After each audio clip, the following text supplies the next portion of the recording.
अस्सलामुअलैकुम। नया test preparation.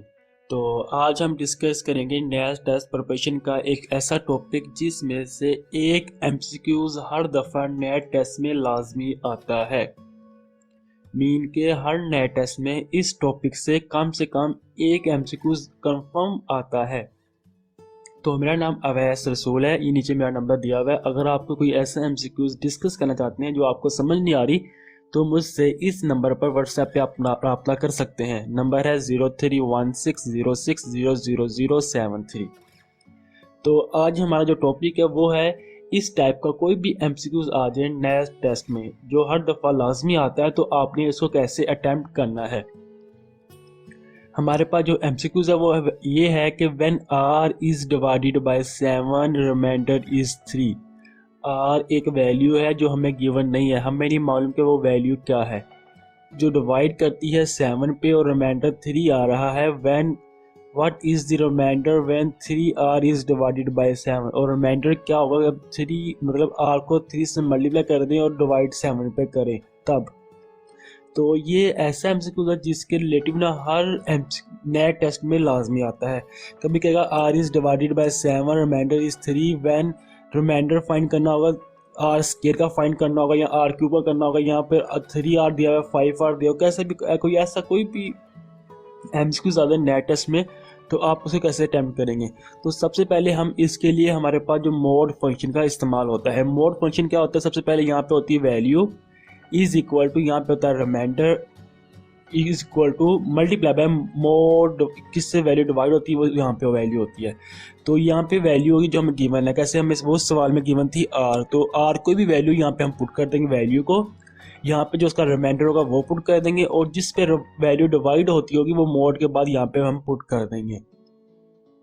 तो मोड जो हमारे पास मोड फंक्शन है इसकी कुछ प्रॉपर्टीज़ हैं।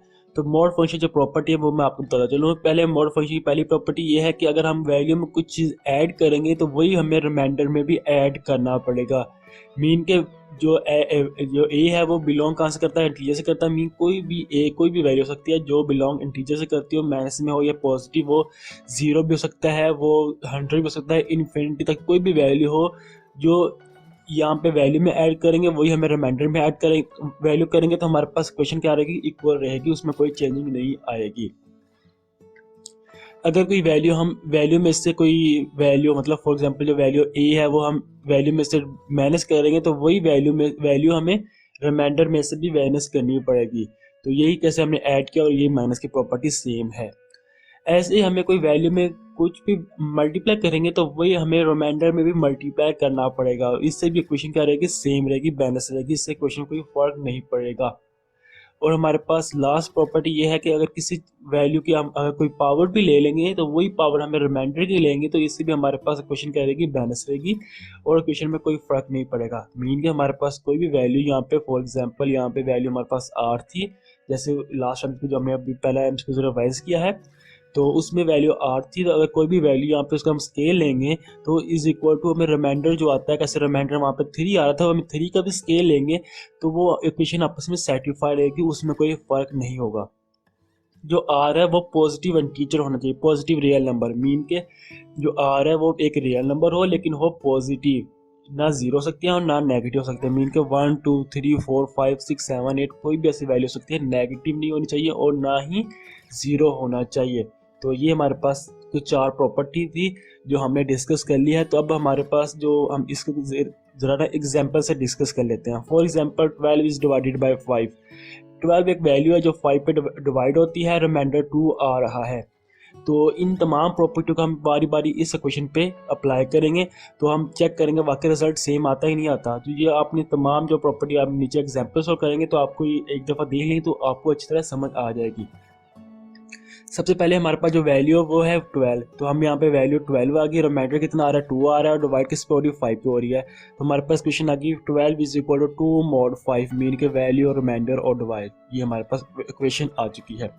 सबसे पहले हम प्रॉपर्टी अप्लाई करते हैं, ऐड करते हैं 7 को, क्योंकि हम सबसे पहली जो प्रॉपर्टी है वो हमारे पास ऐड किया तो हम 7 को ऐड करते हैं इन बोथ साइड को। तो हमारे पास क्वेश्चन आ जाएगी 12 plus 7 is equal to 2 plus 7 mod 5। तो 12 प्लस 7 19 होता है, इज इक्वल टू 9 mod 5। अगर यहाँ पे पॉजिटिव वैल्यू आ जाए और 0 टू जो मॉड के बाद वैल्यू है उसके बाहर हो, मतलब पॉजिटिव हो और इससे बड़ी वैल्यू 5 से बड़ी हो, तो हम 5 को इसमें से क्या कर देंगे, माइनस कर देंगे। अगर वो इसके मल्टीपल से बड़ी है, मतलब वो दोबारा बड़ी आ रही है, तो मीन के से कोई ऐसी वैल्यू मल्टीप्लाई करने के बाद इसमें से माइनस करेंगे और वो जो वैल्यू आएगी वो 0 टू इस वैल्यू जो यहाँ पे 5 है इनके दरमियान हो। तो अब ये जो वैल्यू है वो 9 है और जो 0 और 5 से बड़ी है, 0 और 5 के दरमियान नहीं आ रही और वो पॉजिटिव है, मीन के 5 को इस 9 में से माइनस कर देंगे जो हमारे पास आ जाएगा 4। तो 19 इज इक्वल टू 4 mod 5। तो जो हमारे पास 19 को 5 पे डिवाइड करने से हमारे पास जो रिमाइंडर आ रहा है वो 4 आ रहा है। हमें वैसे ही पता है कि 5 मल्टीप्लाई बाय 3 15 होता है। 15 का 19 में से ख़त्म कर देंगे तो हमारे पास 4 रिमाइंडर बच जाएगा। तो ये हमारे पास फर्स्ट प्रॉपर्टी हमने इस पे अप्लाई कर दी और रिमाइंडर हमने फाइंड कर लिया है। अब हमारे पास जो सेकंड प्रॉपर्टी है, कोई भी वैल्यू हम नेगेटिव या माइनस कर सकते हैं। तो ऐड -4 इन बोथ साइड, दोनों साइड पे हम -4 को ऐड करते हैं इस इक्वेशन 1 में। तो हमारे पास 12 - 4 इज इक्वल टू 2 - 4 mod 5। तो 12 - 4 इज इक्वल टू 8 होता है। 2 - 4 इज इक्वल टू -2 mod 5। अब मैंने कहा कि अब यहाँ पे कोई पॉजिटिव वैल्यू आती है तो इसको इसमें से माइनस करते हैं। अगर यहाँ पे कोई नेगेटिव वैल्यू आ जाए तो इसको इसमें ऐड कर देंगे। तो अब 5 को -2 में ऐड करेंगे तो हमारे पास जो रिजल्ट आएगा वो 3 आ जाएगा। तो 8 इज इक्वल टू 3 mod 5। जो हमारे पास रिमाइंडर आ रहा है वो 3 आ रहा है। मीन के 5 मल्टीप्लाई बाय 1 5 होता है। 5 को हम 8 में से माइनस करेंगे तो हमारे पास जो रिमाइंडर आएगा वो 3 बच जाएगा। तो ये हमारे पास सेकंड हमने प्रॉपर्टी भी अप्लाई कर ली इस इक्वेशन पे। अब हम थर्ड प्रॉपर्टी अप्लाई करते हैं, कोई भी वैल्यू मल्टीप्लाई कर सकते हैं कि नहीं कर सकते। तो हम मल्टीप्लाई करते हैं क्वेश्चन नंबर 1 में 4 को इन बोथ साइड। तो हमारे पास 12 multiply by 4 is equal to 2 multiply by 4 mod 5। 12 multiply by 4 is equal to 48 होता है। 2 मल्टीप्लाई 4 इज इक्वल टू 8 होता है mod 5। अब जो 8 है ये दोबारा 5 से बढ़ा चुका है लेकिन पॉजिटिव वैल्यू है, तो मीन के हमने 5 को इस 8 में से माइनस करना है। तो हमारे पास क्वेश्चन आ जाएगा 48 इज इक्वल टू 3 mod 5। तो अब जो हमें पता है कि 5 9 का 45 होता है। 49 5 का 48 में से माइनस करेंगे तो हमारे पास रिमाइंडर कितना बचता है, 3 बचता है। मीन के हमने ये प्रॉपर्टी भी फाइंड कर ली। अगर हमारे पास वैल्यू गिवन ना हो तो हमारे पास ऐसे हम रिमाइंडर फाइंड कर सकते हैं। अब हमारे पास जो नेक्स्ट प्रॉपर्टी है वो take square in both side. हम टेकिंग स्केयर लेंगे। मैंने कहा था कोई भी हम पॉजिटिव रियल नंबर ले सकते हैं। यहाँ पे ए मैंने कहा था कोई भी पॉजिटिव रियल नंबर है, मीन के वो 0 नहीं है ना नेगेटिव वैल्यू है, वो सिर्फ पॉजिटिव वैल्यू है। तो taking square in both side लेंगे तो हमारे पास जो क्वेश्चन आ जाएगी 12 का स्केयर। इस क्वेश्चन का 12 का स्केयर इज इक्वल टू 2 का स्केयर mod 5, क्योंकि हमें वैल्यू का स्केयर लेंगे तो वो रिमाइंडर का भी स्केयर लेना पड़ेगा। हमारे पास जो लास्ट प्रॉपर्टी है तो 12 का स्केयर 144 होता है। 2 का स्केयर 4 होता है mod 5। अब जो 4 आ गया वो 0 टू 5 के बिटवीन आ गया, तो इसलिए हमें इसको कुछ भी करने की ज़रूरत नहीं है। मीन कि हमें 5 ना प्लस ना माइनस करने की ज़रूरत नहीं है। हमें वैसे पता है कि 5 मल्टीप्लाई बाय समथिंग की वैल्यू करेंगे तो वो 140 होता है। मीन के 5 20 द 100 होता है और 5 हम करेंगे 28 करेंगे। 28 मल्टीप्लाई बाय 5 करेंगे तो हमारे पास जो रिजल्ट आएगा 140 आएगा। तो 144 में से का 140 माइनस करेंगे तो हमारे पास रिमाइंडर 4 बच जाएगा। ये हमने लास्ट प्रॉपर्टी भी डिस्कस कर ली। ये हमारे पास रिमाइंडर 4 आ चुका है। तो अब हमारे पास जो MCQs है इसको डिस्कस करते हैं। When r is divided by 7 remainder is 3। Mean के हमारे पास वैल्यू जो क्या है वो r है, वो r है हमारे पास वैल्यू। डिवाइड किस पे हो रही है, 7 पे हो रही है, मतलब डिवाइड 7 पे हो रही है। रिमाइंडर कितना आ रहा है, 3 आ रहा है। ये हमारे पास इक्वेशन बन गई मोड के फंक्शन में। अब हमें जो फाइंड करना है वो फाइंड करना है when what is the remainder when 3r is divided by 7। Remainder क्या है, जो 3r मतलब इस वैल्यू को 3 से हमने मल्टीप्लाई करना है। इस पे हमने थर्ड प्रॉपर्टी जो हमने डिस्कस की थी वो उसका अप्लाई यहाँ पे होगा। तो मैं इसमें कोई वैल्यू मल्टीप्लाई करूंगा तो मुझे रिमाइंडर पे वैल्यू मल्टीप्लाई करनी पड़ेगी। तो multiply by 3 in both side. तो हमारे पास क्वेश्चन आ जाएगी 3। इस क्वेश्चन में अगर हमें फाइंड 3r फाइंड करना है डिवाइडेड बाय 7 पे, सही है।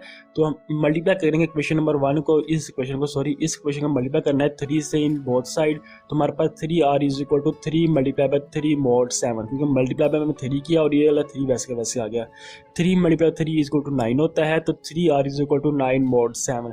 अब जो 9 है वो 7 और 0 के बिटवीन ही है, क्योंकि हमारे पास अगर ये 7 और 0 के बिटवीन होता ये वैल्यू यहाँ पे आती तो हमें इसको छेड़ने की ज़रूरत नहीं थी।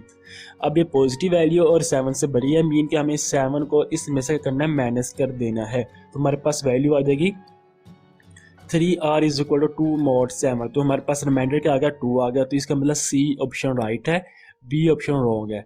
तो हमारे पास जो रिमाइंडर है वो 2 आया है, 3r divided by 7 remainder is 2। ये आपको बहुत सिंपल तरीके से आपने सोल्व कर लिया।